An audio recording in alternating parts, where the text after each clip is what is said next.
নমস্কার বন্ধুরা, রুমিস ফুড ডায়েরিতে তোমাদের স্বাগত। তো আজকে দেখো অনেক কিছুই রান্না হচ্ছে। এখানে আম কেটে রেখেছি, চাটনি করব। এখানে পেঁয়াজ কাটা আছে, আজকে একটি অনুষ্ঠান আছে, কি আছে সবটাই দেখতে পাবে। এখানে আদা রসুন লঙ্কা সব আছে। এখানে দেখো মটন ধুয়ে রাখা আছে, একদম কচি মটন। ওখানে একটা চিকেনের লেগ পিস আছে। আর এখানে আছে দেখো দুটো পমফ্রেট মাছ আছে, আর নিচে আছে তোমাদের পাবদা মাছ, আর দুটো কাতলা মাছের পেটি। আর এখানে দেখো বাজার থেকে আমার বর ইলিশ মাছ নিয়ে এসছে। তো ইলিশ মাছটা গোটা গোটাই এনেছে, সেটা আমার শাশুড়ি মা কাটছে।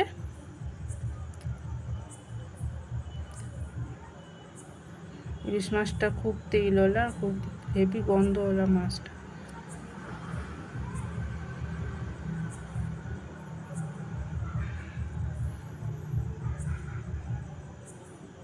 তো এখানে পিস পিস করে মাছটা কাটা হচ্ছে।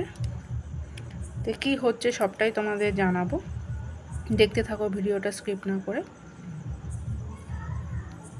তো এখানে আমি চাটনি বসিয়ে দিয়েছি, আর এখানে তেল গরম হচ্ছে।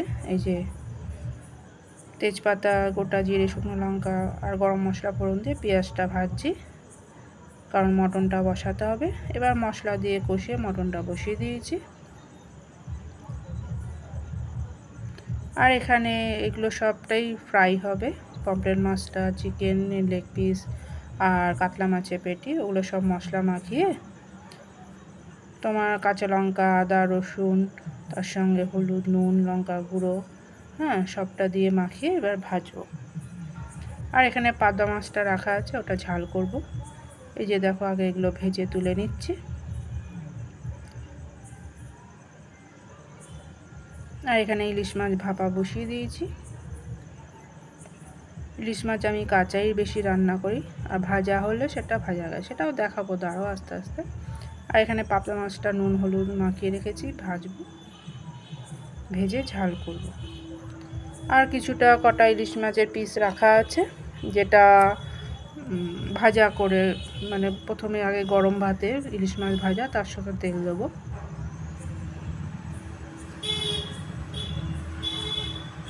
ইলিশ মাছগুলো কড়া করে ভেজে নিচ্ছি।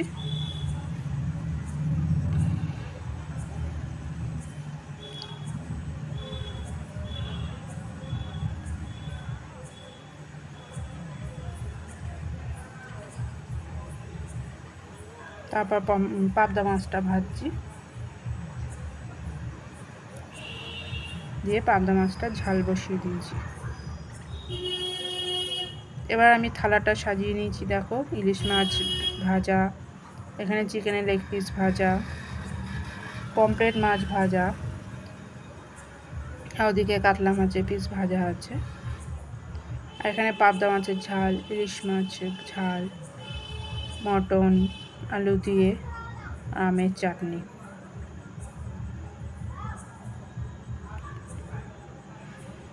আর এখানে দেখো একটা প্লেটে সব রকম মিষ্টি, বিশেষ করে 5 রকমের মিষ্টি সাজিয়ে দিয়েছি। বলো তো কী আছে, তোমরা নিশ্চয়ই বুঝতে পারছো ব্যাপারটা কি। আর এখানে ধান দুব্বো আছে।